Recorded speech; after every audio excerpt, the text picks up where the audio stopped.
The Meeples and Miniatures podcast is sponsored by Two Fat Lardies, but also the generous donations of you, the listener. Thank you to everyone for your most generous support. The Meeples and Miniatures podcast, episode 196. Over the Hills, with hosts Neil Shuck, Mike Hobbs, Mike Whitaker and Dave Luff, and guest Adrian McWalter.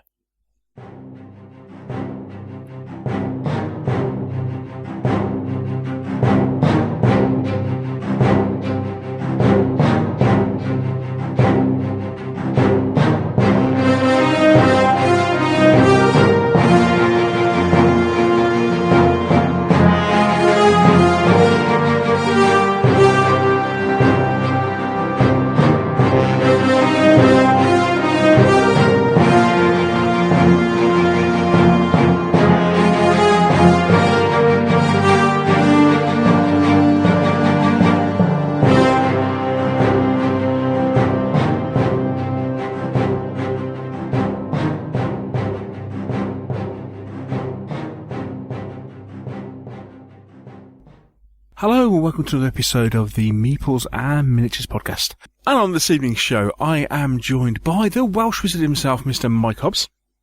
Hello. Good evening, sir. How you doing? Oh, I'm fine. Much better. Good. All is good. Great to hear. Great to hear, because as I say, you've not been well for a long time, so it's good to hear you're getting back on form. That's good stuff. Yes, I'm back to work. Yay. Yeah. And we have the Luffmeister himself, Mr. David Luff. How are you, sir? Hello, I'm okay. Cool. I'm alright. Good. Good. How's the painting? It started. Has it? Yeah. All the British armour's on the table as we speak. Oh, right. Okay. Well, more shortly. More on this later. More on this shortly. On today's show, we are going to be talking with Adrian McWalter, who people might recognise the name. He's written a couple of supplements for Black Powder, namely the Albion Triumphant 1 and 2. But he has recently, as in last year, wrote a set of Napoleonic rules, or co-authored a set of Napoleonic rules, called Over the Hills. And we caught up with Adrian and chatted all about that. So that's what we've got for you today. But before we talk to Adrian, we're going to take a quick break, and when we come back, we're going to catch up with what we've been up to in the last week.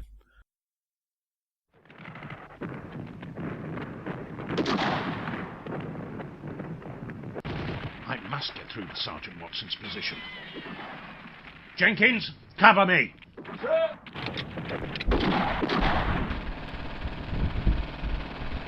Whoa! Sergeant Watson, bring your men in. Withdraw. It's all right, sir. We're enjoying ourselves. What? Yes, sir. It's these here chain of command rules, sir. We're having great fun. Chain of command? That's right, sir. It's a challenging but fun blend of command and control. It gives me the freedom I want to fight the way I want to. Never had so much fun, sir. And we've cooked you some sausages. Can't be helped, sir. Me and the lads are staying put.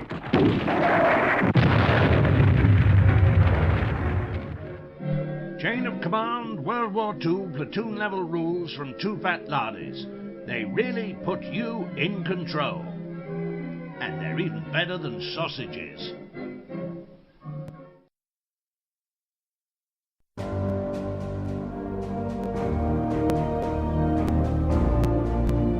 This is a message from Dean Clark, and it's a shout out to my mate, photographer and brush maestro, Dave Taylor, of Dave Taylor Miniatures.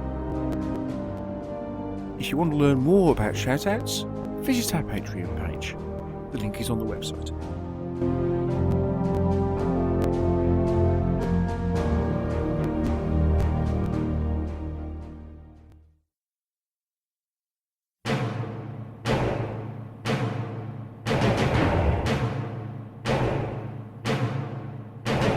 What have we been playing?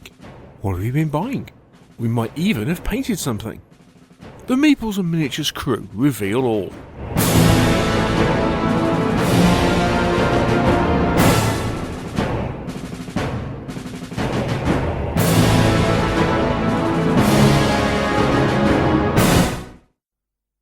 Okay, so it's that time where we'll take a moment or two to catch up with what we've been up to in the hobby in the last week or so.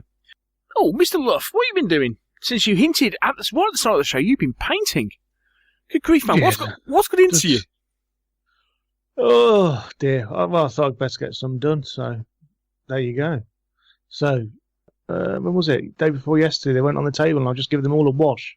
That's all I've done. Nothing particularly exciting, but I might tackle a bit more tomorrow. Yeah. So when you say they, what is they? What we got? A lot of things. There must be about 6 or 7 Shermans of varying different types. What else is there? Cromwells, Churchills, Stuarts, half-tracks. Yeah, fair old bit. That's M5s, isn't it? Yeah? Yeah, Yeah. Mm. Oh, right. Yes, fair old bit. Because you base coated them all, haven't you? Yeah, base coated them all, crikey, ages ago, probably a year ago. Over a year ago, yeah. So this is 50 mil World War II Brits. 50 mil World War II Brits, yeah. Because this is all to do with our Kenneth's Heroes game that we need to sort out. Yes. Neil told me I need to get a move on and get those painted. So here Yes. I am. Yes, that's going to be our Lardy game for this year. For Market Larden, and which all of a sudden it's like, hang on a sec, it's almost the end of February already. Well, we're halfway through February already, and it'll be on us before we know. Yeah. I said that to you, didn't I? You did, and I kind of went, oh yeah. So we've got to do I've got to do a load of scenery and paint up a few more Germans. Since Dave, Dave's got to do a brand new force because he can't use his powers in this one. Yeah. So brand new force. Yeah. So well painted. Wow. Poor Dave having to paint. Yeah. Poor me having to paint. It's almost a busman's holiday. I have been working on the company this week, but I'm not actually on the tools working on the company this week. So I was like, well, actually, I should just get a bit of painting in on the figures while I've got the choice, or the chance, should I say. Yeah. Cool. And what have you been playing? Well, the El Grande. We've been playing El Grande, which has been a long time since we played El Grande. And you sort of forget how good a game it is, which even brings more to the old adage that the more you buy, the more it just dilutes all the real games that you really, really like, and you just never play them for years until you get it out of the box and go, so why did we stop playing this? Yeah, I mean, and just to kind of completely dispel the cult of the new, El Grande is what, 1995? Same year as Settlers was originally released. Yeah, we played last week. First time in six years, something like that. Yeah. Unless you played it since the last time we played it together, and it was 6 years this week. 6 years ago this week. Oh well, there you go. Yeah, Time flies when you're having fun. It's a blooming good game, isn't it? It is. I'm ready for another game already. Yeah, and again, so this is the thing, this is something that, I mean, I know you've been banging on about it at me for years, but this thing, I'm going to write an article about it. Actually, I'm going to write something on the blog about it. So, so often we get so caught up in the cult of the new, whether it's wargaming or I mean, I think board gamers are actually probably worse for it than wargamers are. Well, this is why Kickstarters are so popular, because of the cult of the new. This is why the Kickstarter within the whole of wargaming and board gaming has took off so well, because the Magpie cult of the new, which is within the hobby, is just ideally sort of situated for Kickstarter. Ooh, shiny, look. And I think that's why Kickstarters are so successful. Yeah. Really interesting. Coming on to what I'll come back to what I was doing, but one question that came up because it's relevant at the moment. Asking about Kickstarter with John Stallard from Warlord Games, because they did a Q&A, a show I was at the weekend, and I asked him about Kickstarter, and he did make the comment that the whole thing seems to be that it's almost like backing Kickstarters has turned into a hobby, almost in its own right. And he said, how many times do people back Kickstarters, forget they've backed the Kickstarter, and then the whole thing turns up a year later, and people look at the box, go, "Oh, that's very nice," and then stick it under the bed, or never or never touch it. And I think we're a case in point, aren't we? I think haven't we had the conversation before, or we had it sometime last year when we talked about what Kickstarters have we got that have that we've backed that have arrived and have not come out the box. And I think. Well, I mean, of course, Luffy, you didn't. But I think the rest of us all kind of have a guilty secret or two in our Kickstarter cupboard, don't we, Mr. Hobbs? I've only got the one, which is All Quiet on the Martian Front. Everything else I've played. Oh, that's... I think. Curse you! I want my own again, Dad. Yeah. But I'm normally pretty good at Kickstarters. I must admit, but, when it turns up, I do unpack it and try and get a game in. Sometimes it's only one game, but I do try and get a game. Hang on. Okay, my other mate Dave, who Mr. Luff knows, this is Mr. Hickman. I constantly have, we have a standing joke, because other than the fact that I've recently converted into buying board games, yeah, another victim, mwahaha. He has this whole, he is a big PC gamer, really into his PC games, and really likes Japanese themed adventure games, and he has tons of them, whether that's for PC or for console. And the standing joke is that he'll get a game, play it for 2 hours, and then say, "Yeah, I'll come back to that." So he's got loads of games, loads and loads of games that he's played for 2 hours. But going back to what Mr. Love was originally talking about. So Al Grande, wow, yeah, I should say. I mean, that is the case in point, isn't it? That is the case. That just goes to show that a game doesn't have to be new to be an absolute stormer. No, not at all. Not at all. Oh, just remind me, Dave, who won? I did, didn't I? I did see some reports, some fake news channels were saying that you won, apparently, but of course we all know that wasn't true. Yeah, fake news, mate, fake news. Fake news. Yeah, it is unfortunately, he's at the point that no one believes it anymore. If I turn around and say, I won a game, no one believes it. Yeah, Alternative facts. Indeed. Yeah. Indeed. That's right. Indeed. Yeah, if you haven't played it, seriously, check out El Grande. It's a superb area control game. Absolutely brilliant. And the funny thing was, because, as per normal, Dave can't make a decision when it comes to what we're going to play when we get together on a Thursday night. Dave, Do you know how it's always my fault, Hobby? There's, Hobbsy, there's always there's 4 of them, but it's my fault that we can't make a decision. Well, I have noticed that, Dave. I feel like you're being bullied and picked on. Well, I did feel I was being bullied and picked on the game, but I just stuck my chin out, and just took it on the chin, like you do.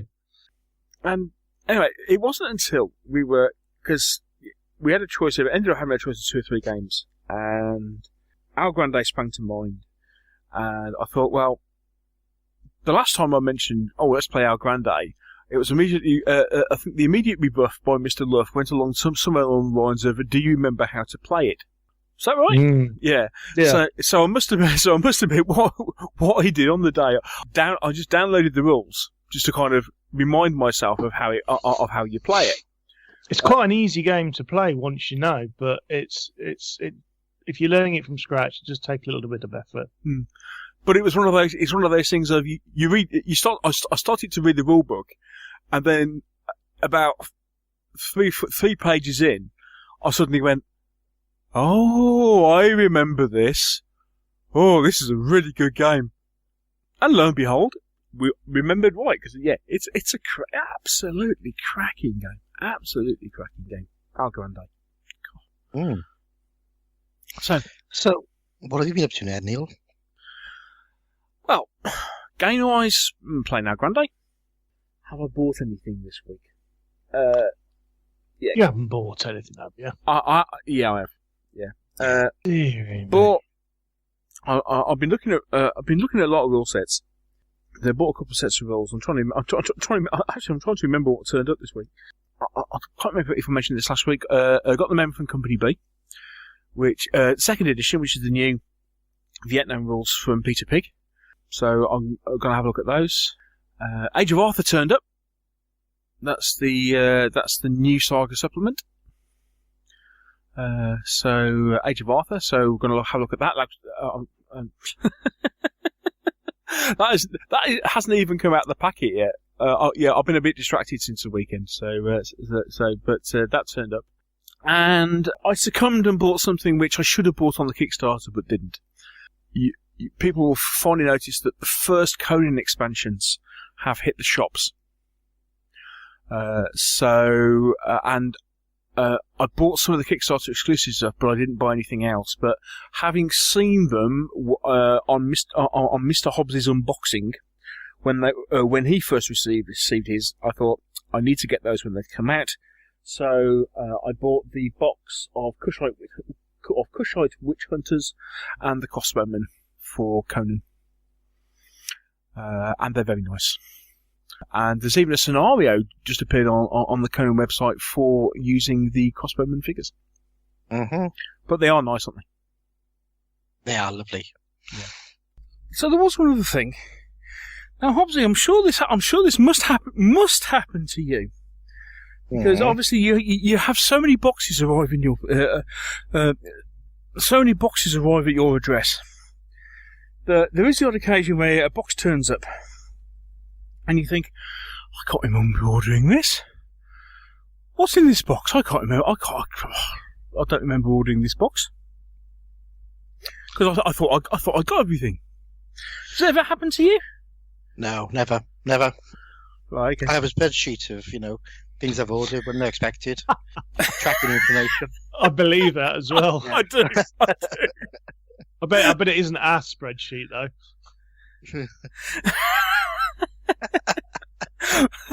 Multiple pages. Yeah. Anyway, there was a knock on the door the other day. Was it a bloke with a beard? Bailiffs? Surprised you heard him. No, it must have been Monday. It was definitely Monday. It was definitely It must have been Monday. It was remarkable. I was at home because I was on holiday. This box turns up. Who the heck's this from? Turned it over the back, and it's from M. Hobbs. Who's that then? And I went, and I was like, said out loud to my other half, "What's Hobbsy doing sending me a parcel? Why don't you ring him and ask him?" was the reply. Stop annoying me, I'm trying to watch the news. So I opened it, and lo and behold, I was like, ooh, and there's a blue parcel inside, and a note. Okay. The note says, "Stop the unwrapping," in capital letters. Contents of this parcel are not to be unwrapped before 9 p.m. on Wednesday night, i.e. during the podcast recording. Make sure you are not on mute. P.S. This is nothing to do with me. I am merely an enabler. So, an instant disclaimer from Mr. Hobbs. Intriguing. So here we have a parcel wrapped in blue paper. By my wife. Oh. Okay. It is about 6 inches long. about 4 inches wide. It's got like a, I'll do that. Yeah, I'll do that Christmas present thing when Luke, I felt your presence. It's one of these things. It's got like a back on it. Like a blister. It's like a long blister pack. Oh, with a just back open on it. the thing. Just open it. Okay. Sorry, I'm trying. Yeah. Anyway. All right. Okay. Yeah. You can take a picture later. That's a very good point. I'll take a picture. Here we go. Right, okay. That'll go in the show notes. Yes. So this is what I've got. Okay, and we're opening it up. It's a box. No. It's red. It's red. It's red. There may be a note on the back for you to read. Days gone and... Days gone. Ooh. Days gone. They do cars, don't they? Or vehicles.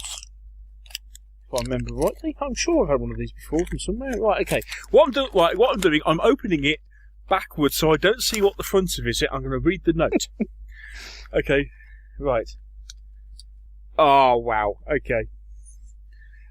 This is from a guy who's been listening to the show from almost the very start. No, it must have been the very start. This is Snowcat, one of our great friends from Australia. It says, Dear Neil, after 10 years of devoted podcasting on the hobby, an appropriately stately mode of transport for you to take the show on tour seems to be in order. Please find enclosed a magical auto contraption for your driving delight and podcasting pleasure. Keep doing what you're doing. And... oh, wow. It is of a... right, it's... what scale are these things? One... It almost looked like it should be 156 scale. But it's a mini of a Rolls-Royce Silver Ghost. Yeah, that's what I thought it was. A Rolls-Royce Silver Ghost. Oh wow! It's a gold Rolls-Royce. It's a gold Rolls. Yes, it is. Sorry, I was thinking. Yeah, yes, it is. It is completely in gold. Yeah. Wow. It's that gold Rolls-Royce you always wanted.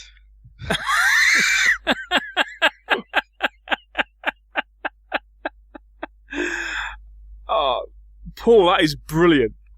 Thank you so much. Oh, that's great. Thank you. I shall put a picture of that for the show notes. That is really cool. Thank you ever so much. Thank you, Paul. No, that is brilliant. Thank you ever so much, mate. That is really, really cool. And apparently, we discussed that you having a gold Rolls Royce on the, I think it's podcast 150 or one around that period.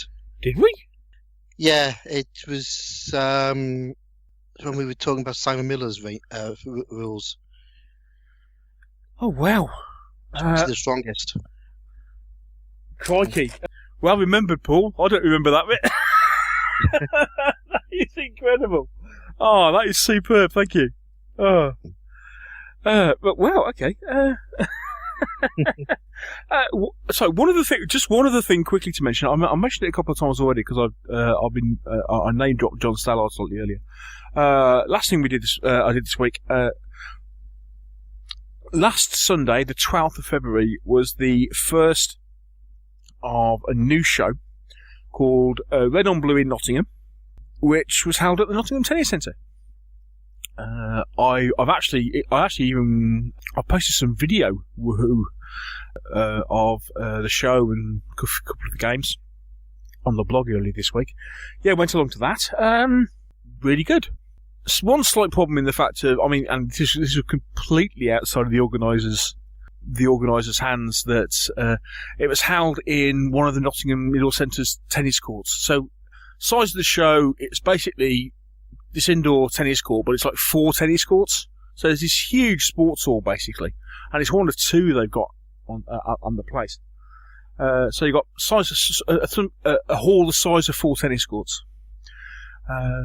So you get loads in there. I mean, there were quite a few traders. There was 40 odd traders, just under 20 games, and it looked half empty.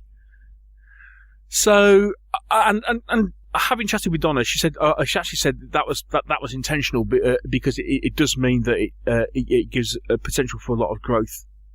There's a lot of space there for potential growth. But yeah, good. I mean, well supported by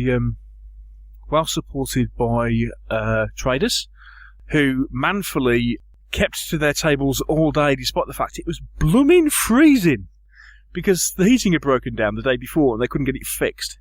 And if you remember Sunday in the Midlands, it was cold and wet.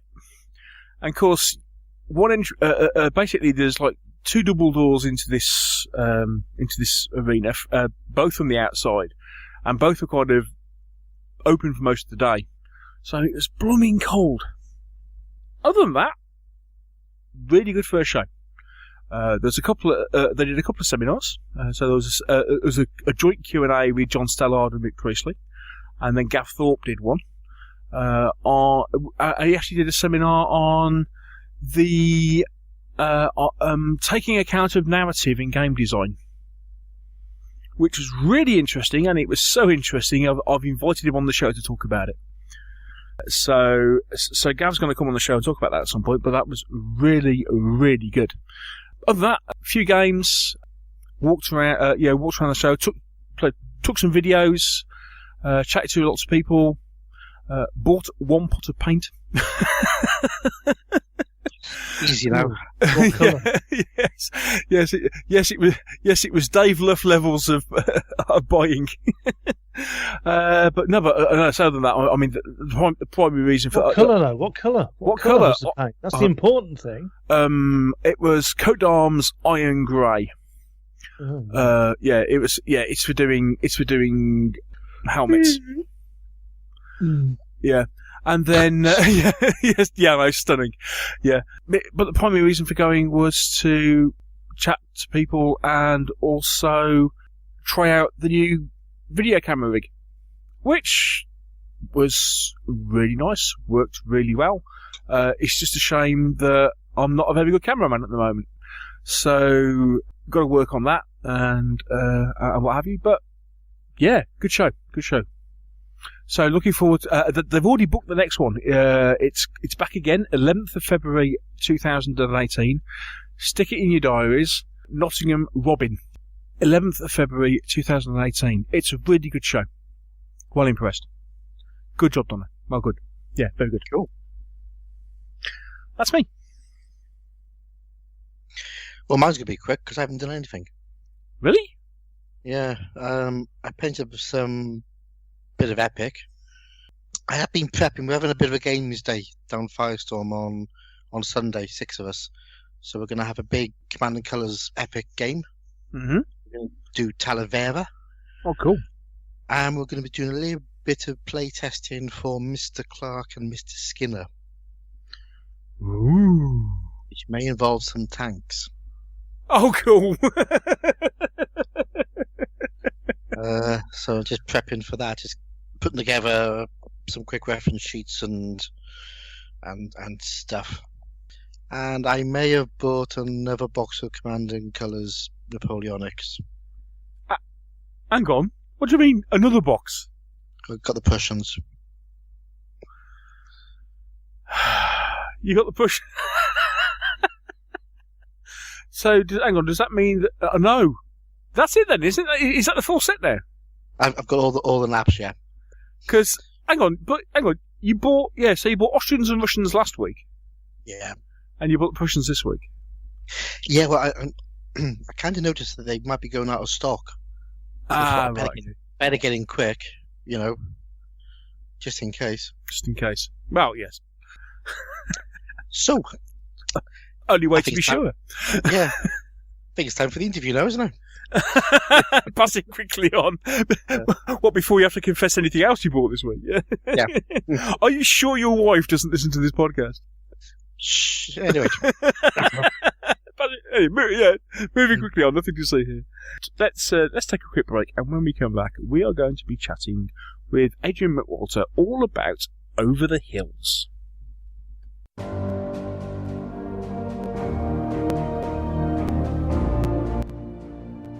This is a message from The Cranky Lawyer. Huzzah! Please plan to join us for 3 great days of the best our hobby has to offer. Beautiful tabletops, challenging scenarios, board games, a wonderful variety of gaming-related shopping, and great company. Huzzah! May 19th to the 21st, 2017, South Portland, Maine. Miniatures games, board games, tournaments, vendors, raffle and great company. Join us for 3 days of fun. If you want to learn more about shoutouts, visit our Patreon page. The link is on the website.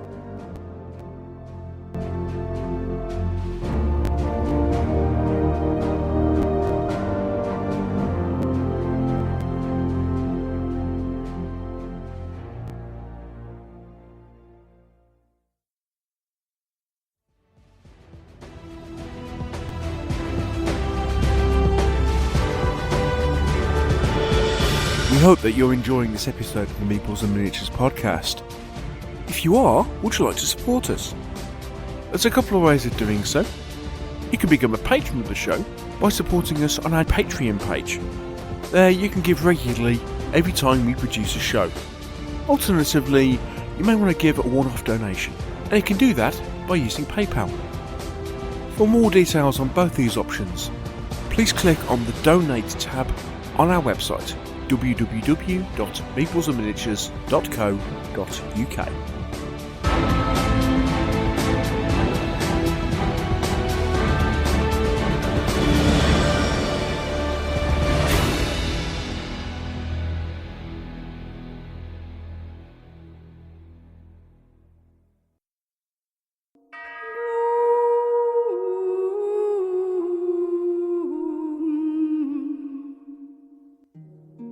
Have you ever wondered what's going on in wargaming? We do too. So come with us as we go behind the hobby with the Meeples and Miniatures interview.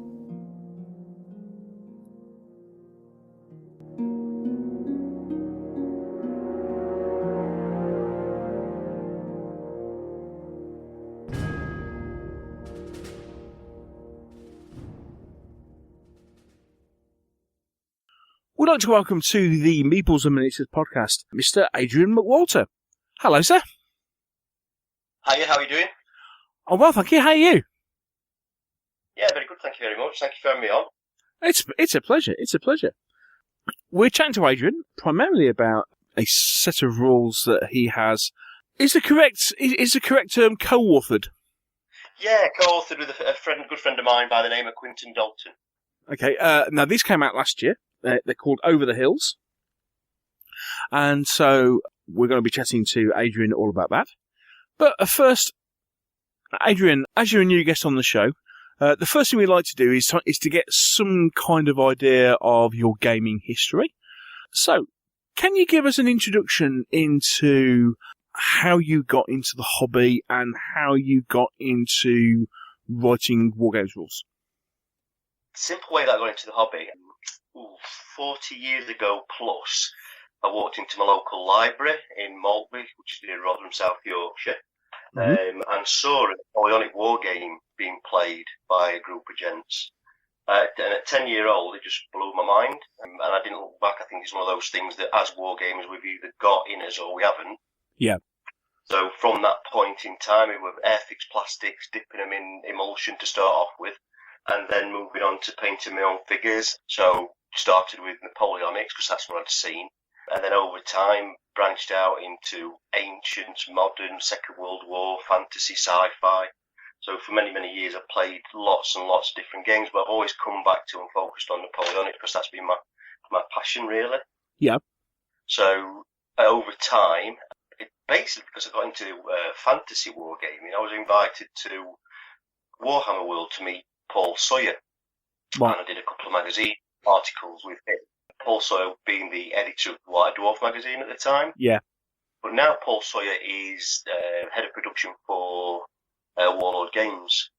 and I used that connection several years ago. I think it was about 2010 when Black Powder came out. The generic rules for Black Powder Wargaming. Yes. And went in and said to them, I think I could do something to make this a bit more Napoleonic. And John Stallard, who owns Warlord Games, and Paul kindly agreed.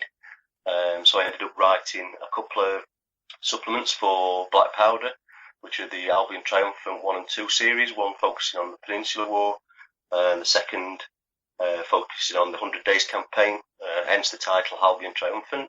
Yeah. And I've just submitted a further supplement for the 1812 Russian campaign, which is going to be coming out soon. Over and above that, I've done quite a number of magazine articles for several mags, so I enjoy writing and researching. And I thought, well, I've written for lots of other people and got together with Quinton, my good friend. I thought, if we've done it for other people, why can't we do it for ourselves and get a set of Napoleonic rules that we really like and that encompass everything that we see as a Napoleonic war game? So that's probably where I am now.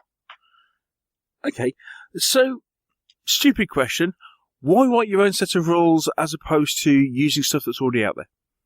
I think it's one of those sort of ambition things. There are lots of rules that I've played and that I like, but there's bits of rules in one set of system, there's other rules in another set of system. If you could put those together and put your own spin on them, you end up with something that you like, and that's what myself and Quinton did. And it started off as just a set of rules that myself and Quinton would use at the club and our friends would use, and it sort of grew from there, and lots of people started saying, we quite like these rules. And I thought, well, if people do like them, then why don't we, publish them and get them out there and give other people the opportunity to give them a go? Mm-hmm. Okay, so before we get into them kind of in depth, can you give us for want of a better phrase, the unique selling points that you think Over the Hills has as a Napoleonic rule set? Okay, well, I think there are several unique selling points. One is you're not throwing lots and lots of dice, so dice rolls are at a minimum. Mm-hmm. Second is that there are not that many unit stats. The game is built around a unit's fatigue score and its skirmish value, so there's not that much to remember in terms of endless charts and things that goes on with units. And another unique selling point, particularly for those people that roll really rubbish, is low rolls are actually quite good. At last, it's a set of rules for Neil. Harsh but fair. We roll lots and lots of rubbish dice, so we thought one of the things we need to build into this set is that a low roll is very good. But as soon as I did that, I started rolling very well and rolling high. Because that's what Neil will do. He'll roll high. That's it. Yeah. That's it, yeah. The dice gods just play with me. I think we do everybody over time. Yeah. Although it is a unique selling point, but a lot of people like the command and control elements of the game. What we've actually done is we've split the game into basic rules, optional rules, and appendices. And I think that's another selling point for it, in that you can pick the game up pretty quickly playing the basic rules. Mm-hmm. And then once you've got the basic elements of the game in your head, you can actually expand and make it as more Napoleonic as you want it to be. So it actually becomes your game rather than a game that Adrian McWalter and Quinton Dalton have asked you to play, if it were. Yeah. Right, okay, so let's dive into those basic rules then and let's see if we can unpack them a bit more. Okay, so first off, I suppose the question is, what size table do people need to play this game on? How many figures are they looking to have? And what other stuff do you need to play the game? And is there anything that unique that you need to play this particular game? Okay, well, the game itself accommodates, because we have brought it, as I've said, the basic game and optional rules. You can make the game as simple as you want. So you can actually have as many figures as you want on the table, so it accommodates really large games on large table, but it also accommodates small games, brigade size, I would say, as a minimum. So you're talking 2 to 5 battalions a side as a minimum, on a 4x4 table, a minimum, and then as large as you want to go as a maximum. So it accommodates people starting out in the game, but it also accommodates people that have been playing Napoleonics over a very long period of time and have got large collections of figures. But one of the things what we did when we set out on the journey of Over the Hills was sit down and sort of what would keep guiding principles for us. And one of the key guides was that the game would be open to people coming into it afresh, coming into Napoleonics and afresh, but also the old and crinklies like myself who've been doing it for many, many years. Stuff required in the game, I've mentioned that a unit or a battalion, the key principle or the building blocks for the game is an infantry battalion and cavalry squadron or 2 squadrons, and each battalion or squadron has a fatigue score, and that fatigue score erodes during the game, so you've got to have some way of marking down fatigue scores on your figures. Some people use casualty markers or just little chits or dice. I've said that we use D10s as well. You don't need that many. You get by with 1 or 2 really, to be quite honest with you. So in terms of logistics around the game, once you've got your figures, there's not that much else that you need. Yeah. Okay, so I suppose the first question is, why D10s as opposed to D6s? If you've got a D6 and you're applying a fatigue score with that D6, then you can only go from 1 to 6, whereas with the D10, it gives you a bit more variety. Yeah. So it allowed us to stretch some principles of the game further in terms of the elan and quality of units, rather than it being just down between a 1 and a 6. We've got 1 and a 10. Okay, so it was simply a case of you wanting something that will give you a larger random number generator. That's right, but at the same time we've reduced the amount of dice rolling. So yes, there can be but it's not reduced to a minimum because there can be some quite swingy rolls in the game. But we think that brings in some of the some of the look of a general on the day of a battle. Right. But it does work quite well. So we're talking about minimum battalions and squadrons. So how big are those units normally? And also, are you aiming this at a particular scale of figure?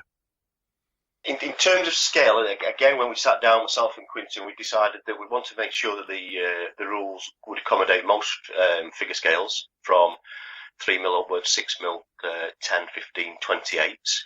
Mm-hmm. But also what we wanted to do was make sure that if there's lots of figure to man ratios, you 1 to 20, 1 to 33, 1 to 40, 1 to 50, wanted to make sure that people could play the game if they met each other with any of those scales actually working.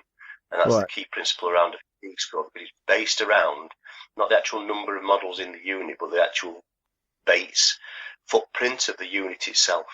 So is it basically one of those things of, as long as you have 2 opposing armies with the same base footprint, you can play whatever you want? You can play exactly whatever you want. You assign the battalion a fatigue score. And if you're playing against somebody whose battalion's footprint is bigger than yours, you assign them a bigger fatigue score. I mean, sometimes, and then what you do is you just you alter. They have less number of units than you, or you play a pointed game and you work out it that way. So we're looking at a game, as you say, variable base sizes. As long as the armies are based similar, we're looking at battalions. So it's quite a high level game. It's not a skirmish game. It's small battle size game, I'd say. You just, in terms of equating it to anything, you can play a divisional sized game in a couple of hours on a 6x4 to 4x8 sort of table. That'd take you a couple of hours. Or if you wanted to, I mean, we've had massive games at the club where everybody brings the stuff down and we get that done in a day. It's minimum brigade, maximum as big as you want, because you just cut out most of the optional rules and just play a fast game. So the fast game is more Napoleonic than Black Powder, but plays pretty similar pace to Black Powder. Okay, brilliant stuff. So do you have specific rules in there for how armies are put together, sort of army list or suggested army list that people can use for done is we've applied historical formations. So there's a page that's and it's grammatical. Sorry, it's visual rather than grammatical. There's sort of pictures of your main combatants, brigades, British, French, Prussians, for example. Then we've done a few sections in there on how to put armies together, but it's one of those things. There's only enough so much space that you can publishers allows you to use, and one of the things we couldn't do was do a set of army lists. I mean, that's a future thing what we want to do, but we also support Over the Hills with a Facebook page where we put in unit stats and army lists on there as well. But, myself and Quinton, I think one of the things that we want to do next is something around the 5th Coalition, 1808, 1809, and get some army lists out for that. So there is gaps, and there's enough with using Over the Hills as a book reference point, as well as the internet and looking at order of battles. There's enough there to get yourself an army if you were new to the game. Yeah, no, that sounds great. So once you've got your army, you've got your table, you set up terrain, do you have sort of specific scenario rules or sort of specific deployment rules for setting up the initial battlefield?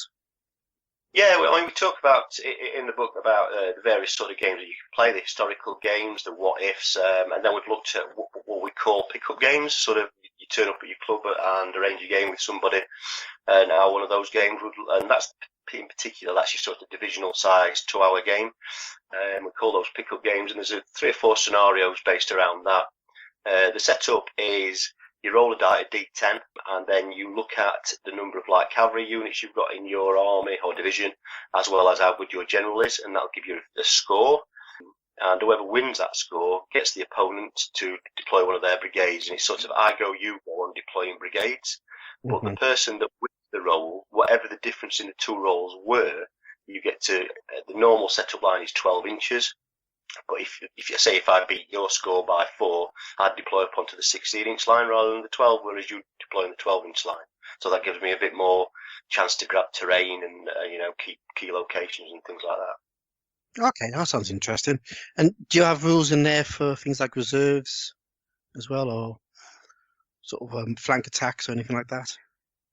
Not at the moment. One of the things that we've got, but we didn't make the book, was a whole host of different scenarios. But what you find is when you play Over the Hills in itself, that if you don't create a reserve yourself, then you're going to lose the game, because you'll find that you end up with your units being fatigued and nobody coming in, being able to, get about to dodge and allow them time to rally themselves off or get the commanders to rally, and whilst you can chuck fresh troops into the fray, as it were.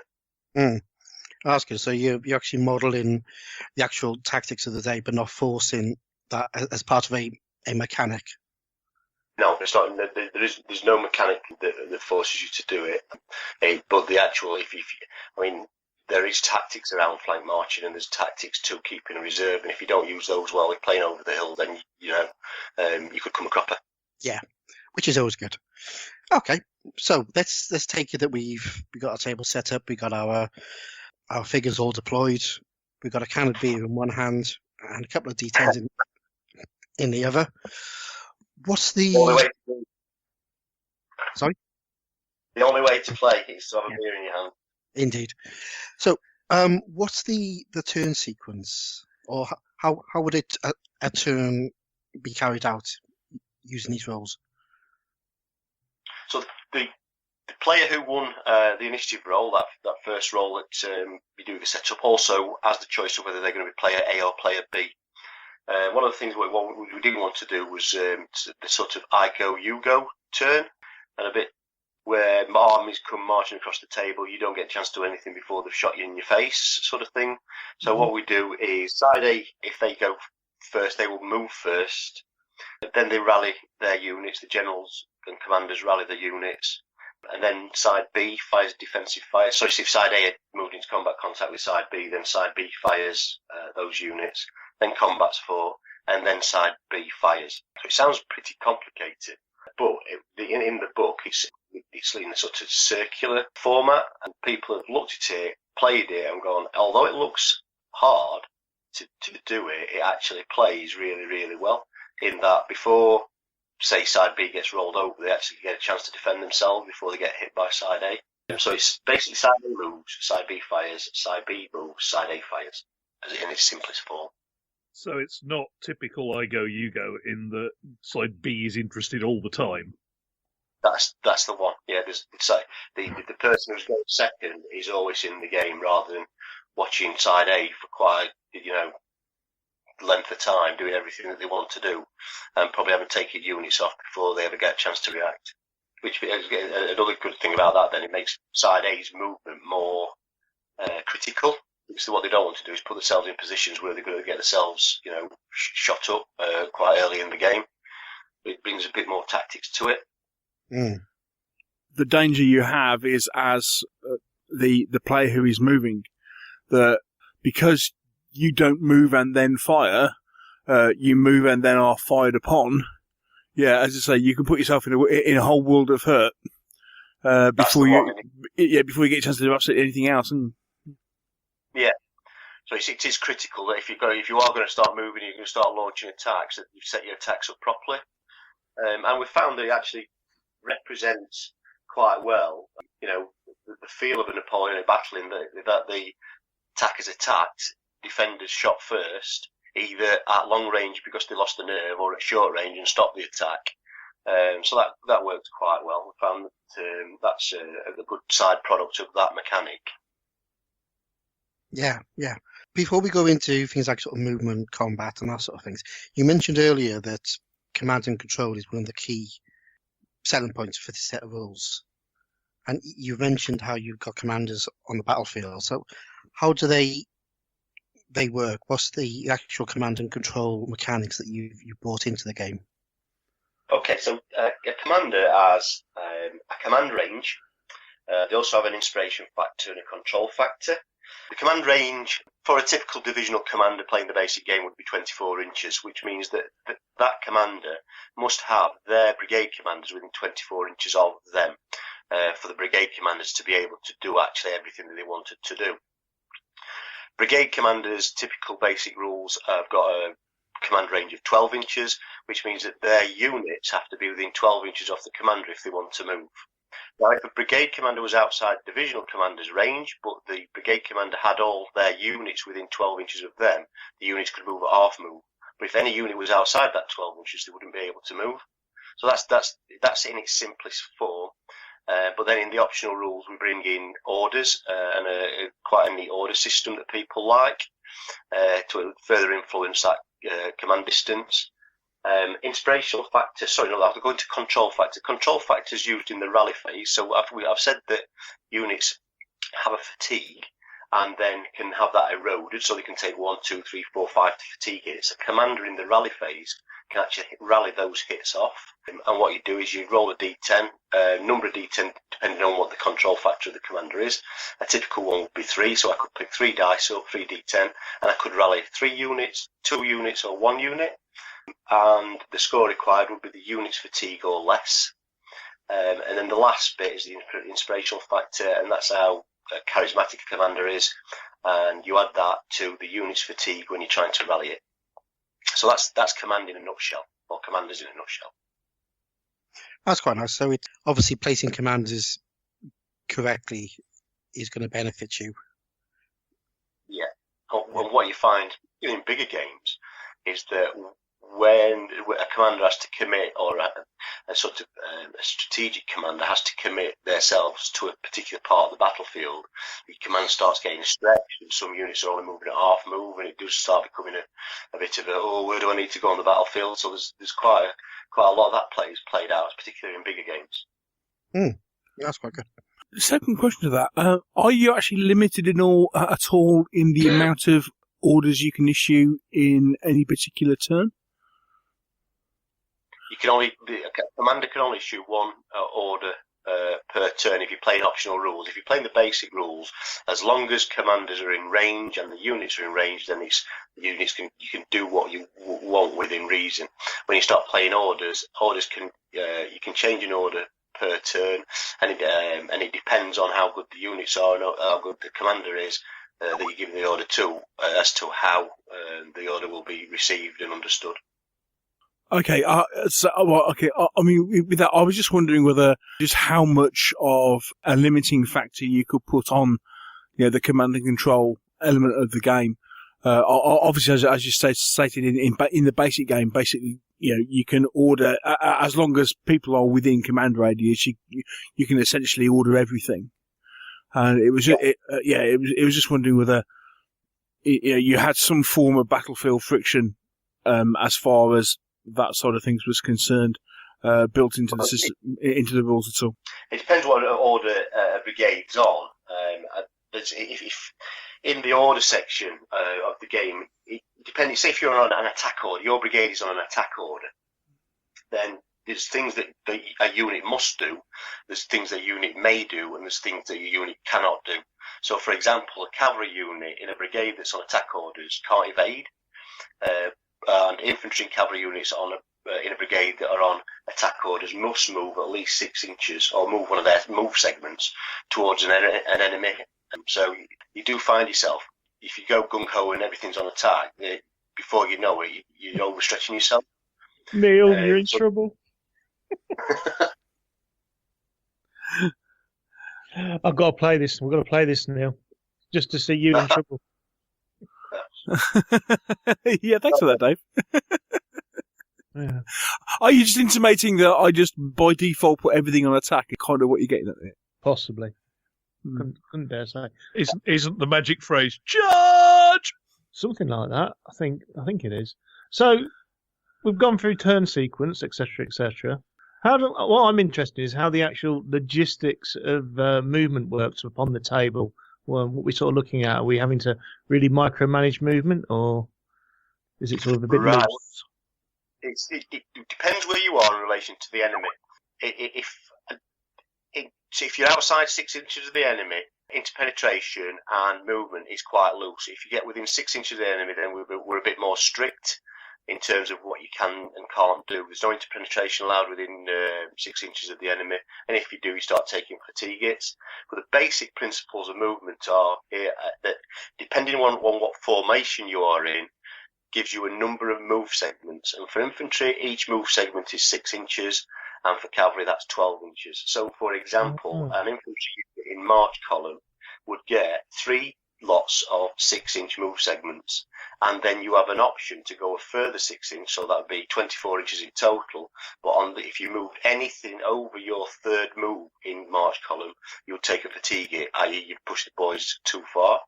For some, just to map that across to another formation, infantry in attack column, they get 2 segments of 6 inches, and they can go a third and take a fatigue. And an infantry in line could go 1 move of 6 inches and move a second and take a fatigue.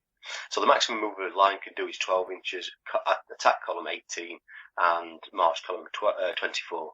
But if they go that, then they're taking fatigue. So that always stays the same. That doesn't. These segments that they get, it doesn't change depending on, I don't know, say between nations or anything like that. British infantry would say be the same as, I don't know, Spanish infantry. In the basic rules there are national characteristics that do affect. There's the Prussian system and linear system, and the French system of movement that affects formation changes and how quick that is. But in terms of movement, the segments are 6 inches. What we're going that was for the over the hills rule. But when we start bringing out, hopefully, bits of more campaign supplements and things like that, that's where we'll really focus into manoeuvre rates and the difference in particular between different paces of various armies. Yeah, that's good. Sounds interesting, that does. What do you reckon, Neil? You'd like that, wouldn't you? Okay, quick question. Neil's probably still going, can I charge? Yeah. You mentioned 3 different formations there. March column, attack column, and line.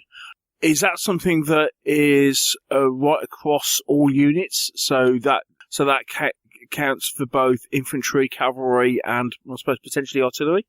Artillery is either unlimbered or limbered, but they can march column. Cavalry gets the basic manoeuvre formations of column of squadrons, line and march column. The optional rules then bring in column of companies, open order and skirmish formation. I was about to say, what about skirmishes? Yeah, that's in the optional rules. You can use open order and full skirmishing, and there's several rules around skirmishing that you can pick and choose from. But in the basic game, a infantry battalion has skirmishes, but it's sort of abstract view in that they get graded a letter from D to A, D being the worst and A being the best. And those, when units are firing at each other, those interact to get positives and negatives on the dice rolls, depending on whether you're good skirmishers or bad skirmishers. So it's a bit of an abstract that takes quite a lot of rule writing out of the game and works quite simply and quite well. So, with all this talk about firing, I suppose the next question's got to be, how does combat work then within the game? So shooting ranges, I'm talking for 28mm figures here. A musket would fire out to 12 inches, a rifle out to 18, and then artillery, depending on its calibre, fires out a lot further. For example, a light artillery 3-pounder would fire out to 36 inches, whereas a heavy artillery 12-pounder would fire out to 60 inches. Shooting's quite simple. What you do is you have your fatigue score of your unit, and you get there's positives and negatives depending on situation. You get a D10 and you roll under that. If you roll under it, you get depending on how well you roll under it. For example, if you need a 7 or less and you roll a 1, you're going to get 3 hits on the unit that you're firing at. Whereas if you're on I think it's 50%, so if you rolled a 4, you'd only get 1 hit. If you rolled a 3, you'd get 2 hits. So lucky players, or should I say people previous to picking up black powder who rolled really bad dice would do quite well. Whereas people that in the past have rolled really high won't. So you have your firing factor. So you have your fatigue factor. You add pluses and minuses to that. So such things as small arms at 6 inches or less, having a skirmish advantage. You get pluses for that. There's also minuses for people being in cover, positives for enfilading a target. And you add and subtract that from the unit's fatigue score. That gives you a number. You roll your dice. If you go over, say if you get all the best results that you get and you can go over 10, you'd actually roll 2d10. So if I got the factor of 16, I'd roll 1 dice from 10 and below, and I'd roll 1 dice on 6 and below. So it gives me more chances to get more hits. Mm-hmm. So, with the fatigue, is there any morale in the game, or is that sort of all pulled into the fatigue, or is there like an overall army or overall battalion morale system as well? Yeah, there's a number of levels to morale in the game. In the basic game, the fatigue is the morale of a unit, and that erodes over time. And for example, if you're playing a divisional game, or you can do it in a number of ways. If it's a divisional game, you can count up all the units in your division, and that comes to a number. Let's say 100. You've got 100 fatigue throughout your army. Once you lose 50% of that fatigue across your units, you've lost the game. Now you can drill down and you can put that per brigade as well. So that in the basic game, once you've lost 50% of a brigade's fatigue or a division's fatigue, the brigade's broken, the division's broken. In the optional rules, we bring in morale. For example, 6 things as if a unit wants to change formation within 6 inches of an enemy, it has to pass a morale test. If it's got if it's got routing friends within 12 inches of it, it has to pass a morale test, which is getting below its fatigue. If it passes, it's fine. If it fails, it takes further fatigue. And there's a lot of different things around morale, such as a unit wanting to come out of cover. If it wants to come out of cover, it's notoriously hard to get poorish units to come out of cover once they were in it. You have to roll a fatigue to come out of cover. If you get it, you can come out. If you don't, you stay where you are. Thinking about fatigue and etc. that you're talking about, so what sort of grading, just to give people an idea, would say, I don't know, a regular British line infantry unit, what sort of fatigue level would that get? Well, that's funny because the example that we use when describing fatigue is a British line infantry unit that first lands in the peninsula. And that's an average unit, and that's got a fatigue of 7. So that's got a fatigue of 7 with B-class skirmishers. And just as a sort of another example would be, you're talking Old Guard would be a fatigue of 14 with B or A class skirmishes, depending on what year you're playing in. So the maximum that you can get for fatigue is 14, the minimum is 5. And then there's pluses and minuses to that, depending on shooting situations or combat situations. Just wanted to ask a quick question. You said that during combat you score hits. Do these hits just reduce the fatigue level? Or do they... Yeah. Okay. So is there any base removal, or does the unit stay as it is until it basically breaks? The unit stays as it is until it breaks. So you keep your nicely painted figures on the table as much as you want. That said, each base, what you can do if you wished, was I've got 6 bases and my fatigue is 12. So every time I take 2 fatigue, I'd take a base off if you wanted to. There's that as an issue. But we found that most players like to keep the toys on the table, and once the fatigue is at 0, you take the unit off. If it's not at 0, it's on the table. That sounds just up my street, to be honest with you, because I can't stand large battles where you actually lose bases, and these regiments seem to get smaller and smaller. I think it's kind of Black Powder, isn't it? In that bases don't come off. Mm. Well, Yeah, Black Powder doesn't actually have bases as such. It just has big blocks of troops. Yeah, so I mean, there's quite a lot of rules that are moving to that, and it's something that I've been into for quite a long time. In that you spend all that time painting lovely figures, to see most of it off the table, which don't seem quite right to me. Plus, there's other game mechanic reasons for it as well. It just works. You don't get that horrible thing where you suddenly have to decide, has my unit suddenly got smaller frontage because I've taken 3 bases off, and can I now fiddle my way into gaps that I really shouldn't be able to? Yes, it stops a lot of gamesmanship. I like that. Yeah, I do. I've always liked the mechanic, because I sort of think that a regiment, it always seemed to maintain the same frontage or the same zone of control on a battlefield. Because it would never lose casualties in a linear fashion, would it? It wouldn't be like, I've lost a quarter, therefore I'm smaller. They seem to you'd just start shoving men in from the back ranks and that kind of thing. Mm. Yeah, reorganising companies as the battle went on due to losses, virtually the same footprint throughout the battle. Yeah. So that's a big plus for me. So where have we got to? We've done combat, we've done morale, we've done movement, we've done firing. Well, you touched briefly on winning the game as well, didn't you? In terms of, I did. I don't think I've talked about actual combat contact. I've talked about. Oh, true. No, we haven't done melee, have we? Go for it. No. Yeah, melee. So melee for infantry. We think is in the main close range firefights, although the figures are actually in base to base contact. And some of the psychology of figures, people moving into combat and people not wanting to be in combat comes into play. And what we do is a combat round is fought. So one round is fought 3 times, as it were. So if you moved your unit to combat contact with me, we would fight 3 rounds of combat to get a winner. Or if no winner, then the 2 units would back off and the draw. And again, you use your fatigue factor. There's various factors that you add to that. For example, moving to combat contact, if your infantry is +1. If you're heavy cavalry, it's +4. If you're cuirassiers, it's +5. And all various other tactical modifiers, depending on the situation.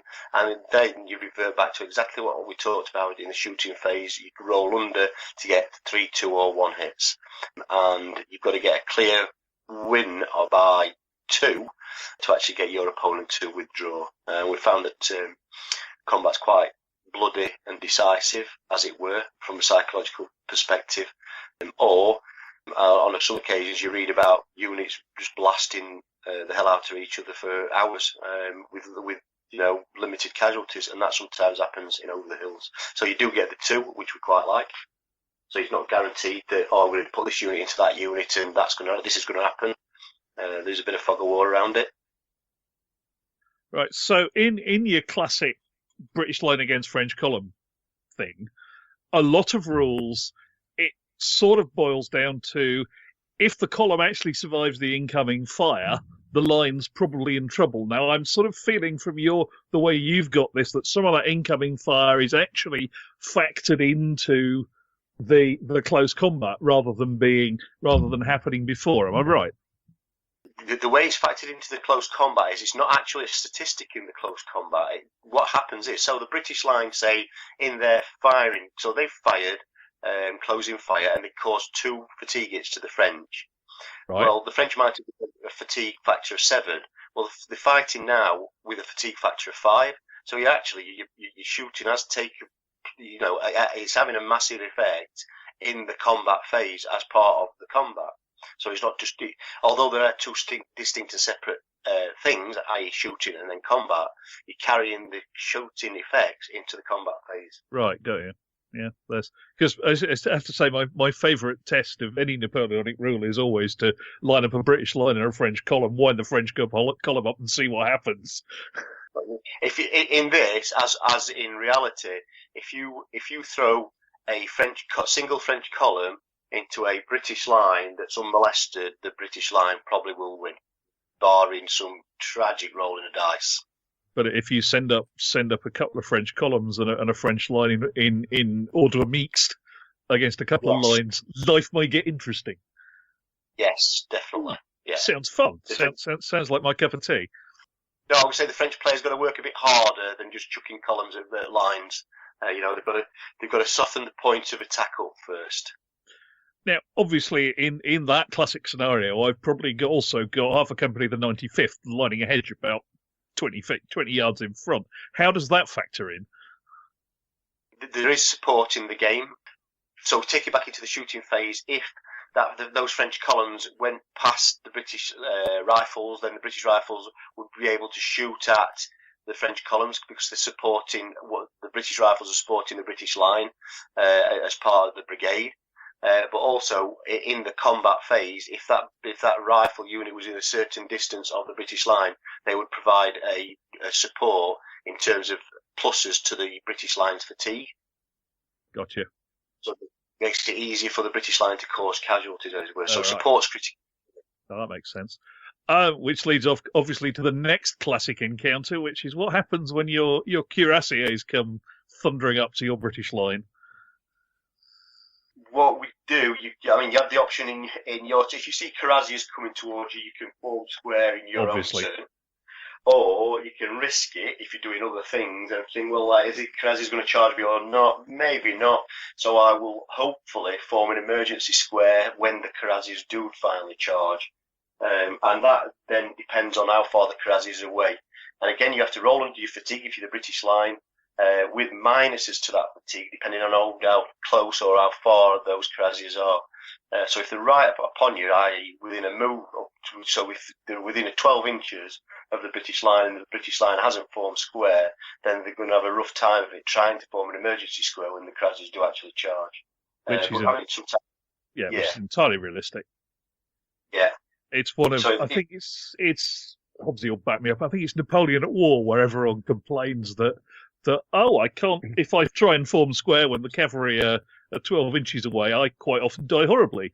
And if you read the contemporary accounts, it's quite clear that there's people going, those look like horses 400 yards away, let's form square. All day long. Yeah. They were trained to form square very, very quickly, but, it still takes time, and if you leave not enough time, then you're going to get rid of them. Then you deserve what you get. Yeah, yeah. I do like the way that fatigue is used as a sort of standardized. Whenever you want to do anything, you have to take your fatigue level into account. Did you say that your commanders have an effect on the fatigue of a unit? They do, yeah. So if a commander is, if your unit's within command range of the commander, then the commander's inspirational factor will affect that unit when he's trying to do things, particularly around morale and rally. So it's not a massive effect. I think the highest inspiration factor is +3. So a unit that's on a fatigue of 5 with a commander nearby would be on a +3, so they'd be on an 8 to do whatever they needed to do in the morale phase. Yeah. It's added to that. It's not as simple as that, but it's in complex, to be fair. We haven't really touched on artillery, which is the other of the triad, isn't it, of Napoleonic wargaming. Do you have rules around sort of artillery supporting infantry attacks? Or we do. Yeah, artillery in the optional rules, artillery can support fire. We've got penetration. So in the basic rules, you've got these just basic artillery doing what they do, which is shooting out to various ranges. In the optional rules, we've got rules for howitzers, regimental guns, half batteries, penetration, causing fires and things like that. So we keep it simple in the basic rules, and then put a bit of more flavour in the optional rules. Oh, we've also got rockets as well.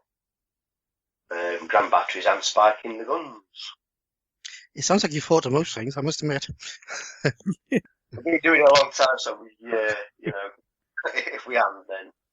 Okay, so we've covered most of the basic rules in the game. Now, as you say, you've got a whole set of optional rules. Now, is it one of these things that the intention is, okay, learn the game with the basic rules and then put in as many optional rules as you wish? Or is it a case of if you're playing with optional rules, it's like, okay, you're playing with all of them? Or how did you kind of intend this to be played? A pick and mix, really, is what we were looking at, is that we advise that you play the basic game a couple of times till you've got the mechanics in your head, the turn sequence in your head, which is, people pick that up pretty quickly, and then have a look at all the optional rules, pick some that you like, try them out, see how long it takes you to for them to become second nature to you, and then keep picking them, keep trying them, and what I think some of the guys that have been playing now from when the book first came out, which was mid last year, are playing all the optional rules and loving it. And then some others have just said, we love the basic game, we'll just play the basic game. So what we like is that people say it feels as though it's become our game, or their game, as it were, rather than Adrian McWalter's and Quentin Dalton's. It's they've changed it by adding in various optional rules from the optional section of the book. Right. Okay. And from that side of things, I mean, obviously, the optional rules add levels of complexity. So, if you're playing a basic game, so say, okay, your average pickup game of an evening, and you're playing basic rules, how long a game do you think you would normally play? A couple of hours? Yeah, a couple of hours. To a satisfactory conclusion, you would easily get a divisional-sized game sorted out playing the basic rules, if not faster. And, one of the beauties of the optional rules is that there are a hell of a lot of them, but because it's all around fatigue and fatigue factors, it actually doesn't make it overcomplicated. So you get a really good feeling of Napoleonic battles, but just by adding several optional rules that don't impact massively on the game in terms of logistics and mechanics. For example, I mentioned morale and trying to get a unit to change formation within 6 inches of the enemy. It's just another dice roll. It's one dice roll. Looking at the unit's fatigue score, getting a unit to come out of cover, it's a dice roll. So it's just little bits that add a lot, as it were. Okay, I suppose it's these things of, for want of a better phrase, layers of realism or layers of simulation that you start putting over the top of the basic rules, just to add those extra bits and extra details. Yeah. Yeah, I'd agree with that. It's quite a good analogy. Yeah, layering it, to make it as much Napoleonic flavour as you want. And I'm not daft. I know that people are going to look at some of the rules and go, "It's not for me that," and then look at others and go, "Yeah, quite like that." So people can pick and mix and leave some that they don't like and take others that they do. But on the whole, the people that are playing it and when I've been searching online for people that are playing it and doing blogs or just giving feedback, in the main, I don't think I've seen a bad report yet, but the majority of feedback is it's a really good set of rules. It's robust and scoring really well on when people are point scoring it against other rules. Let's go back a little bit to some of the other things that are either supported in the rules or supported online. So we were talking earlier about the potential for scenarios and campaign systems. It doesn't appear that there's that much about that in the actual rulebook themselves. Yeah. So in terms of scenarios, there are a few in the book, but there's no campaign system in the book. One of the things that Quinton and I want to do is obviously expand using initially the Facebook page to provide not only campaign systems but more scenarios. The trouble with it is it's like everything else. We both work, so getting the time to get it sorted out with competing demands is a bit hard, but we'll get there. We've been putting several files up on the Facebook page, and one in the future will be a campaign system, probably based around 1808, 1809 in the Peninsula and the Danube to start off with, and then moving on to our army list as well. Whilst you don't have a particular army list, I mean, the one thing you do is that you break down by army all their basic units, and you give details of, depending on what the campaign is, you give details of what the a unit's standard fatigue would be, and obviously from there, you can get some idea of how you put your army together, don't you? There's a section around national characteristics, which flavours actual individual units. Then we've got a whole section on the armies or the unit stats themselves. That's entitled Army Statistics. That's in the appendix. But there's also a section again in the appendices called Historical Formations and Deployments, and that shows you Austria, France, Great Britain, Prussia, Russia, and various formations for those. So putting those two together, you've got a great start. But without army list, what I would do is getting onto the internet or getting into the books, having a look at some orders of battle, and replicating those to start off with. Now, I mean, looking at the appendices, I mean, one thing that's always interesting and something I always find useful is when you start talking about pickup games, as opposed to playing a particular battle recreation. You start talking. You got things like looking at battlefield generation and placing terrains and stuff like that. Interestingly, how did you come up with the tables? Was there a lot of trial and error involved in actually getting them so they produced the sort of terrain that would be expected in Northern or Southern Europe or Russia, for example? Yeah, pickup games have been our sort of staple diet for many a year. For on a Tuesday and Thursday night down in the club. So we've had those terrain generators for quite some time, and over time they have developed so that we've not ended up with a table full of affordable streams and things like that. So they're quite robust if people want to use them. Now, when we first talked about armies and models, you were talking that this game is designed to be used with any model collection, whether it's 6mm or 28mm. Yeah. And when we were talking about how does movement work, how does farming work, you were talking in like 6 inches, 12 inches, and I'm assuming that was relating to 28mm models. Yeah, the 12 and 8. I think I said at the time, I can't remember the 12 and 18 inches were for 28mm models. There's advice in the appendices, I believe, on if you're playing a 15mm game or a 6mm game, smaller, on using 3/4 or half range, and if you're using 6mm figures, using centimetres rather than inches. Got quite a lot of 15mm players and a couple of 6mm players down in the club that use them and have been okay with them. Worked quite well. Right.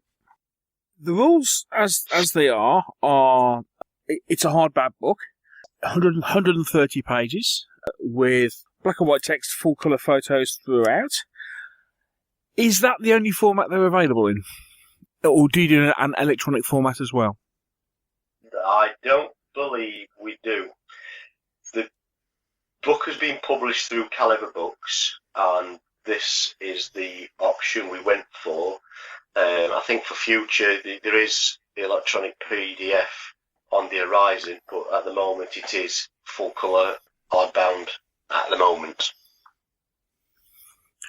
Okay, so when you're talking, so at the same time, when you've been talking a lot about the support with army lists online and looking at extra scenarios and a potential campaign system, is there a thought that, well, once you've worked through and put everything in place, is there a thought about putting that into a printable supplement, or is the intention only to have that available online? I think we'd be looking at. I think it's a two-pronged attack, really. I think what we want to do, and this is all pipe dream rather than laid in stone, is work up a fifth coalition supplement. This would be my wish list. Would be to work up a fifth coalition supplement that is a purchasable document as a supplement, but lots of stuff that either don't make it or are part of it that make it onto our online Facebook page. But whilst we're working that supplement up, the stuff that we do goes online, so if people don't want to buy the supplement and just want to dabble with the stuff, get it on Facebook as a file. Right. Okay. And obviously what we'll do, we'll put the links into where you can purchase it from Calibre Books, and also the links into the Facebook page. We'll put those in our show notes. So people will know how to get hold of everything. So it's available from Calibre Books. It's oh crikey, I'm trying to remember how much I paid for it now. $29.50, is it? Yeah, Something it's like to £29.50, I think. Yes, it is. Yeah. Came out last year, didn't it? Yeah, it came out July, August last year. You already mentioned that it appears to have been received quite well. I mean, dare I ask? How have sales been going, and what's feedback been like? The feedback. I mean, initially it was quite funny actually, because the initial feedback on the internet was not another Napoleonic set of rules. Whereas a guy launched a bit of a tirade, but then once he saw a couple of reviews, and I did a bit of work around, well, this is what the actual rules are. He went full circle.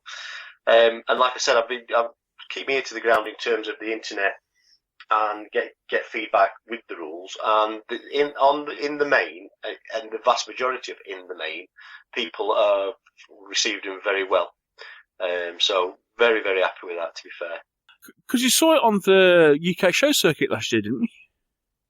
Yeah, me, myself included. Part of one of the things we wanted to do was, to go out and showcase the rules rather than sit at home and play the game. So we went out, we did little-known battle between Austrians and Saxons versus Russians in 1812 called Gorodechna.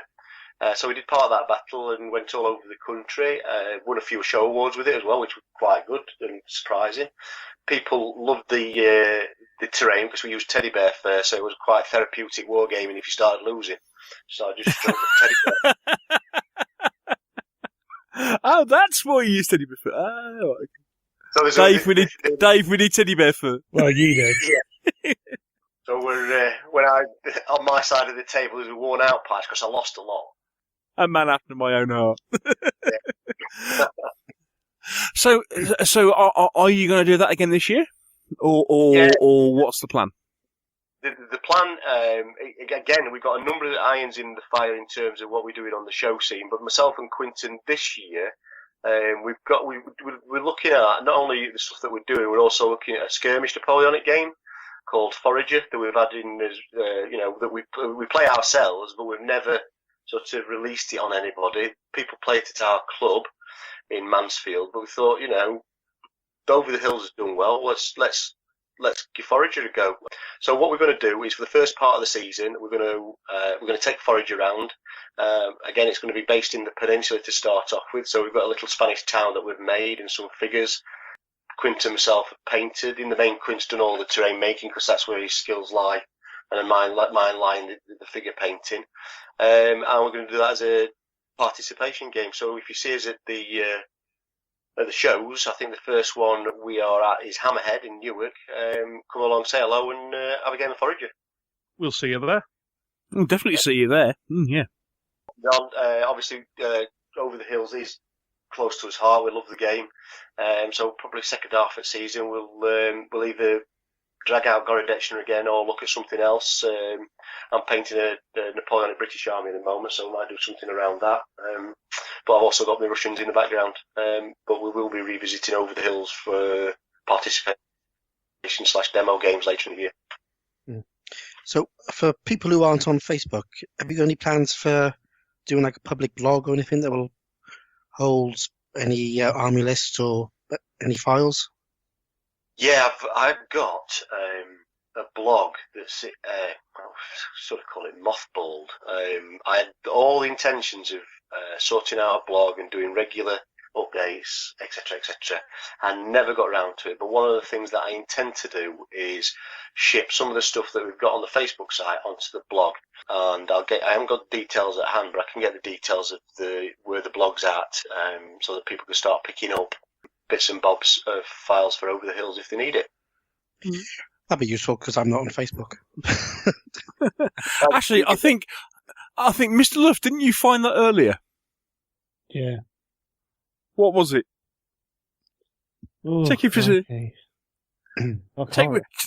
check with Adrian if it's the right one. What's it like? JJ's blog? Was it JJ's or something like JJ's War Games and Blog Spot. That's one of the guys who has been playing the game and really likes it, and it's a really good blog. That mine's it's either AD or AD Max War Games Den. Mine, but you'll not find much on it yet. But JJ's Wargaming or is very very good blog, very good blog.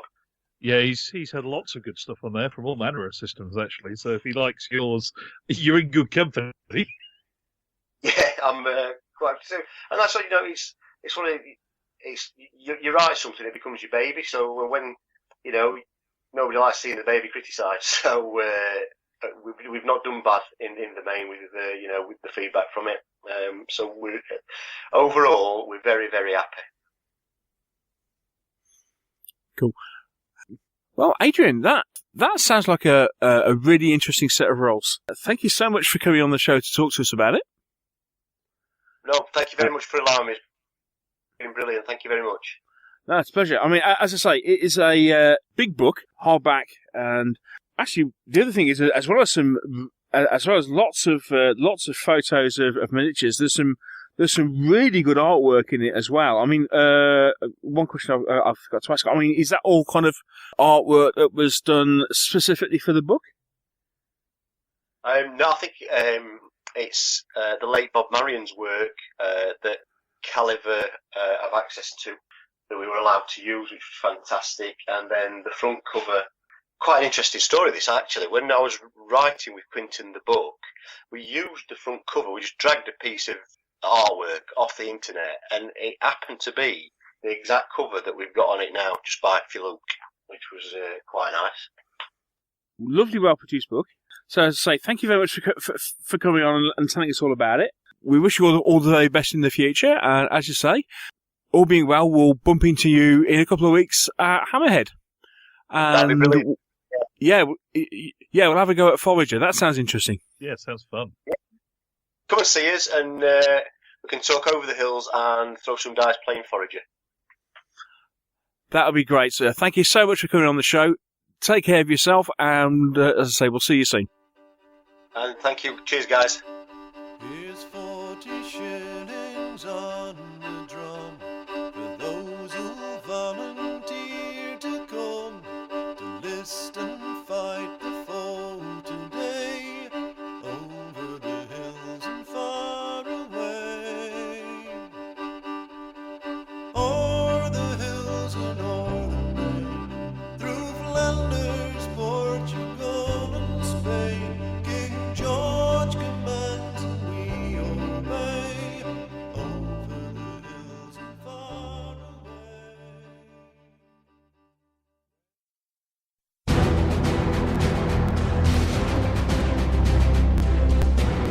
We always love to hear from you, our listeners. You can contact us in a couple of ways. You can do that via email at mailbag@meeplesandminiatures.co.uk, or you can now leave a voicemail message for us. The number to call is 0116 318 4114. Please note, call charges may apply.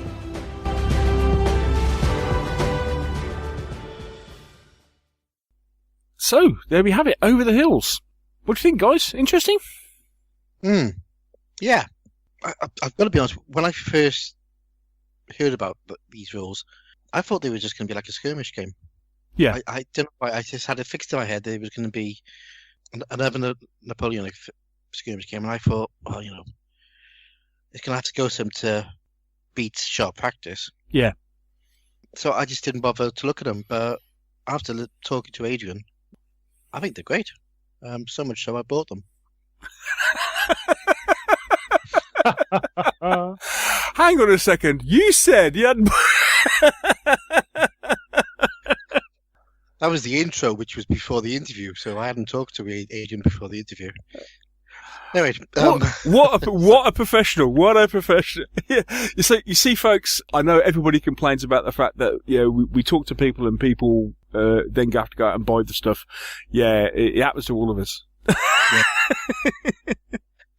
Well, the thing is, I've been after a set of sort of divisional level Napoleonics for ages, just to play with my 15mm stuff. Yeah. And I picked up Ground Battles Napoleon end of last year, which I quite like. But the only thing I don't like about Ground Battles Napoleon is you take stands off, and I don't like games where you take stands off. So as soon as Adrian said that the stands stay on until the unit breaks, and I like the fatigue idea that he's got in there, and it's an interesting little activation sequence. So I thought, it's worth a punt. So picked it up. It's a nice book, isn't it? Yeah. And I actually sent him a mail to sort of say thanks for coming on the show, and he's asked me to have a look over some of the army lists he's putting together. I had a look at the Austrian one, not from a historical point of view, but I think he wanted another set of eyes to look at the layout and suggest any changes he could make to the layout to make it a bit more. Well, I think he just wanted another perspective on them. So yeah, really interesting. I've actually learned an awful lot about the Austrian army over the last 2 days just from reading his army lists. Oh, cool. Yeah. So it's good. So I'm going to try and get a game in the next month. Yeah. Because I've got the armies, got the figures, got the figures, got the terrain, got the rules. Just need to get some time. Cool. Yeah, I mean, so it is a nice book, and it is amazing just what a different perspective you get on a set of rules having talked to the designer rather than just reading the rules. Because when he was starting to explain various bits and pieces, and especially the way it looks at the base games and then adding in however much advanced rules and flavour that you want, it does kind of make a bit more sense. I mean, I still like to get him to the table and give him a go. Mr. Luff is a difficult man to please when it comes to Napoleonic rules. Sweeping statement. Difficult man to please, full stop, possibly. It has to be said, mate, you are somewhat particular in what you like in a set of rules, aren't you? Well, yeah, they've got to be fun. Oh, fair enough. Yeah. And of course, as you know, there's this whole question to ask of, please explain to me why we are playing this set of rules as opposed to rule set X or Y for this period that we already play and love. Which, it's still a very relevant question. Again, it goes back earlier to what we were talking about Cult of the New. It still constantly impresses me how you've got people who have found one set of rules. Even not multiple periods, they've just found one set of rules. Okay, I suppose it's a bit like Adrian. he says, well, I played all these other stuff, but I keep coming back to Napoleonics. And yeah, these people who can stick with one period, one set of rules, and that's all they do. Yeah, it's odd. It's odd. I don't get that. I'd say, I'm well impressed with them, but I don't know if I can ever do it myself. But strikes me that Mr. Luff might have some of those genes. Sometimes Mr. Luff speaks an awful lot of sense. I mean, It might catch on. Don't tell him, but Well, as I say, call you and all that. Who'd have thunk a 22-year-old board game would be still one of the best area control games that we've ever played. Yeah, but like this comes down to a lot of things. I mean, Napoleonics. I've always been into Napoleonics, and I've tried all sorts of different rules for divisional level games, and they never sort of felt right. I just haven't found one that I like. They're either too complicated, or they don't capture the flavour, or there's something about them. So I've always had this search for, it's like the one period that I don't have a go-to set of rules. So for World War II, platoon level, it's chain of command. For Black Powder Skirmish, it's sharp practice. And I've got these sets of rules which sort of fit in, and it's exactly what David said. You find these sets of rules that you just click with, but I've never had anything that really clicked with me for this level of Napoleonic games. So these are, each unit in this one is a battalion, so you fight with a division. So you got 4 battalions and a commanders. So it's that middle level of game, which I've always fancied doing in Napoleonic, but I just haven't found the rules. So I'm going to give these a go, and I like the fact that it's the basic game and all of the advanced rules that you can drop in as you want.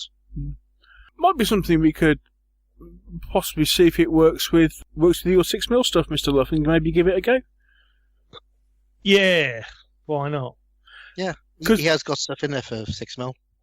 Yeah, because we are after that level of game, and I remember that there's a specific picture of some 6mm stuff, and they're on 60x30s.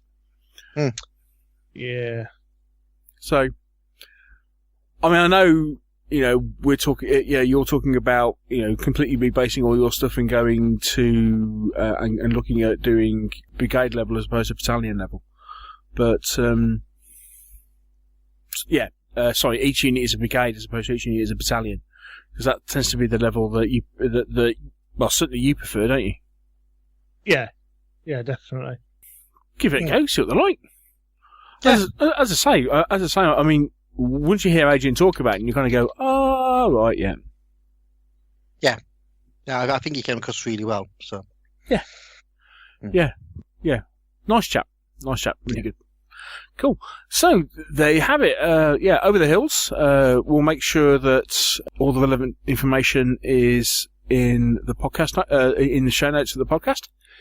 And there you have it. Another show in the bag. And especially since it's getting quite late, I think it's about time we wrap this up. Yeah. It's just because our guest this week overran, but you'll find out why next week. Okay, so all that's left to be said is to thank you for my fellow podcast host for joining us. So thank you to the Luffmeister. Thank you, Dave. Cheers, guys. Thank you to the Welsh Wizard, Mr. Hobbs. Yakida and all that sort of stuff. Indeed. Yes, and goodbye, chaps. And just a brief note we mentioned a couple of weeks ago that we wanted to say a get well soon to a deacon, because we heard he was in hospital. Really good news, he's now out of hospital, and he's looking all right. So, great news, Aid. Continue to get well, mate, and we'll see you in a few weeks. To be fair, Neil, he was never looking all right, though, was he? He was always ugly.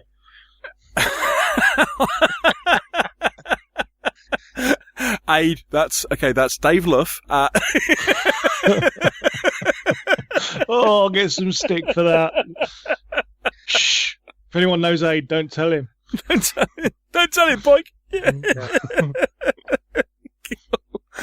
And And on that note, I think we'll go. So thank you once again for listening. All that remains to be said is take care until next time, and happy gaming. And we will speak to you next week. Bye. Cheers.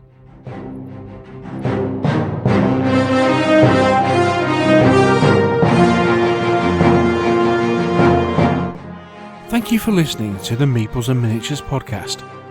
If you've enjoyed the show, why not share it with others by leaving us a review on iTunes?